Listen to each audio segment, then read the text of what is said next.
So for today's work, you're going to look at probability, which is in the next exercise. And it is the whole reason that we're doing this chapter. And we needed those previous exercises to build up to make sure that we knew what we were doing here. So I'm using, as my 3 examples today, I'm using the deck of cards because they can be the most confusing and many of us don't play card games a lot. So it is important to get familiar because in a lot of questions, they assume that we're playing cards all the time. So the first thing we have to think about is that probability, remember, goes from 0 up to 1. So that's the probability scale. So no chance or definitely happening or anywhere in the middle. So we're going to get a fraction. How we get that fraction depends on our question. So for example, if we were to get the probability of picking a king from a normal deck of cards, that's assumed that there are no jokers in it, and that we pick a card at random, meaning that every card here has an equal chance of being picked. So what we do is we think to ourselves,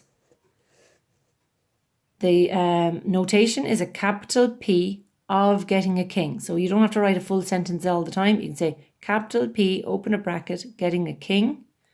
Well, how many outcomes for this event? How many ways can we pick a king? So you look at the deck of cards and there are 4 kings in the deck. So there are 4 ways that you can pick a king.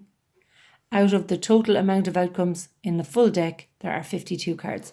So there are 4 ways out of a total of 52 ways that we can pick a king. And then you go to your calculator and you check that that will break down and we give our answer in the simplest form. So that is 1 over 13. So we have a 1 in 13 chance of picking a king. The next example I said is probability of picking a heart. So you know from yesterday, and you can see clearly on this diagram here, that their diamonds and their hearts. So 1/4 of the full deck are hearts. But let's say you didn't have a picture in front of you and you weren't sure. We'd know that the probability, capital P, of getting a heart, each suit has 13 cards. Okay. 1, 2, 3, 4, 5, 6, 7, 8, 9, 10, 11, 12, 13 out of 52, which will break down to a quarter. You have a quarter of a chance of picking a heart. And the last example I have here is the probability of picking a red ace. Okay, so it has to be a red card and it also needs to be an ace. So you check the ways that that can happen. It could be a diamond, that's an ace, or a heart, that's an ace.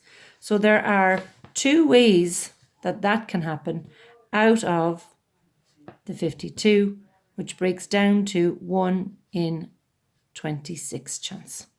Okay. Afterwards, when you do these probability questions, you can discuss if it's a good chance or what's the most likely thing to happen. So if we take those 3 events here, the most likely thing to happen here is that you could pick a heart because it's a quarter of the time. Okay. The next one would be the probability of picking a king, and the least likely event would be the probability of picking a red ace.